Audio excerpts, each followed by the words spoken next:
As many of you know, he went up to Alaska in 1975. He was part of a unique generational moment, a movement of daring and idealistic men into the Alaskan bush. John McPhee, many of you I'm sure have read his book called The Occurrence, Coming into the Country.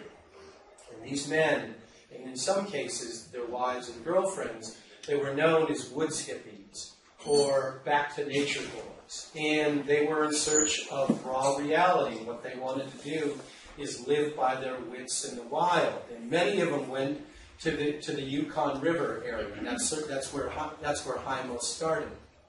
I interviewed the bush pilot who first flew Heimo out, and he said there was something unique about Heimo. There was something different about him.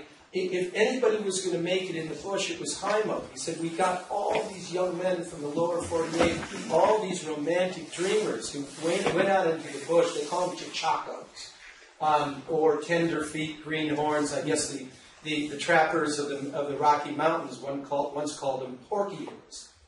So they got all these pork eaters, and he said you could tell in a second who was going to make it and who wasn't going to make it.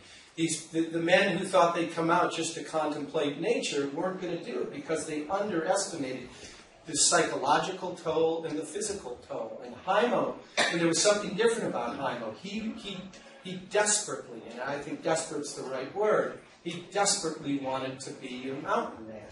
So the bush pilot flew him out to a place called Beaver Creek, or Beaver Creek, which is a tributary of the Yukon River. And he said, Heimo had nothing. He had absolutely nothing. He was bare bones. And he said, can I give you a radio? And Heimo said, no, I don't want any distractions. I'm going to be a mountain man, and I have to devote myself to becoming a mountain man. Well, he got out there, unfortunately, in October. He got out there after the caribou had moved through. The wolves had chased out the moose. And so he was cutting wood, preparing for winter, and hunting spruce grouse and bunnies, and he was burning more calories than he was taking in. So he realized at some point, as the temperature began to plunge to 30 below, 40 below, he thought, my God, I'm going to starve.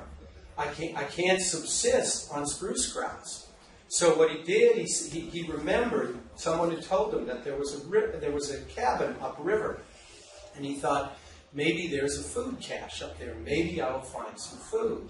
So in early November of 1975, at 44 degrees below zero, he was walking on the river. He failed to recognize bad ice, and he fell through.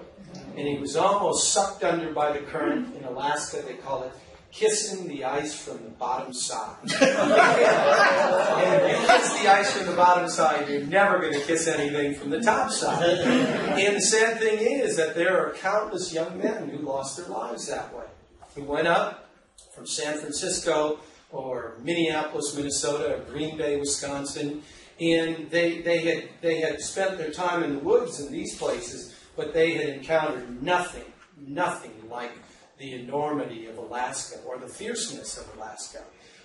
So Heimo was almost sucked under. He scrambled on top of the ice like a seal. He got up, he stood there, and he realized he'd lost all his possessions. And then he realized the next thing, that he was going to freeze to death if he didn't do something fast. The only thing he could do was run the nearly 3 miles back to his cabin. Fortunately, the fire was still going in the wood stove, otherwise he certainly would have frozen to death. Heimo lived alone for 7 years. The first thing he told me was, a man was not meant to be a loner. A wolverine is a strict loner, but a man needs people. He said he went nearly mad. His habit was to go into the bush in July or August, stay in the bush until February, and then he'd come out. And after he came out, he went to a place called St. Lawrence Island. And forgive me if some of you know this, but in St. Lawrence Island is a large island stranded in the middle of the Bering Sea, no trees, fog-ridden, 120 miles off the coast of Alaska, 20 miles from the international date line, and 40 miles from the Chukchi Peninsula of Russia. There are 2 little Eskimo villages there, one called Gamble and one called Savunga. Heimo went to the village of Savunga. And at that time, Savunga was an ancient Eskimo hunting village that had none of the modern, no phone, there were no phones, there was no TV, only a few people had radios. So these people were living like they'd lived 200, 300 years before. And Heimo was running, when he first went there, a dry goods store. And he met all the people in the village. There were only 250 people coming into this dry goods store.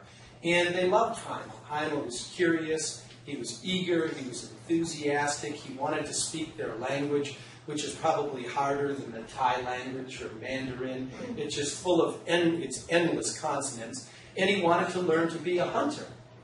And he was mentored by this man named Herman Thule, who was Savunga's greatest hunter. He took Heimo out seal hunting and walrus hunting. He taught him how to read the ice and how to read what the Eskimos call a sky map. The sky reflects what lays below it. So Heimo learned how to do that. He learned how to exist and hunt on the sea ice. And it's an experience that few people, other than these Eskimo populations on the islands of the Bering Sea, have ever had. Heimo, after his first winter there, was invited back by the people of Savunga. So, as I said, he made a habit of coming back. And at some point, after I think his second or third year, they invited him to participate in this ancient Eskimo ritual, the spring bowhead whale hunt. And what the Eskimos of Savunga did is they went to the south side of the island, and they sat there with their binoculars glassing the sea. And when they saw a blow, they would they still used anyaks at that point, which were walrus skin boats. And they'd push them off land on these ivory runners into the sea.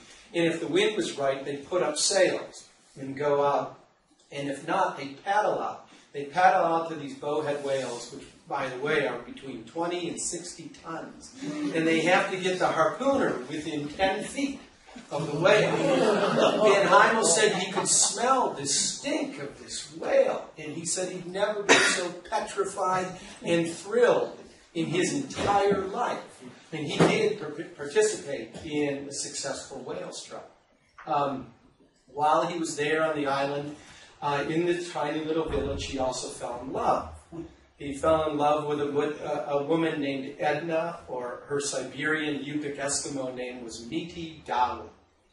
And she agreed to join him in the interior of Alaska and leave behind everything she knew, leave behind her family, leave behind her memories. So I should say, and I do in the book, that her act of adventure was an act of courage and imagination, every bit equal to Heimo's. So she joined him in the interior of Alaska, and there they raised 3 daughters. I think many of you know that they lost their oldest daughter in a horrible wilderness accident. So part of the book is about their grief and about them grieving, and part of the book is also about their decision to remain out there, their decision to commit themselves to this lifestyle.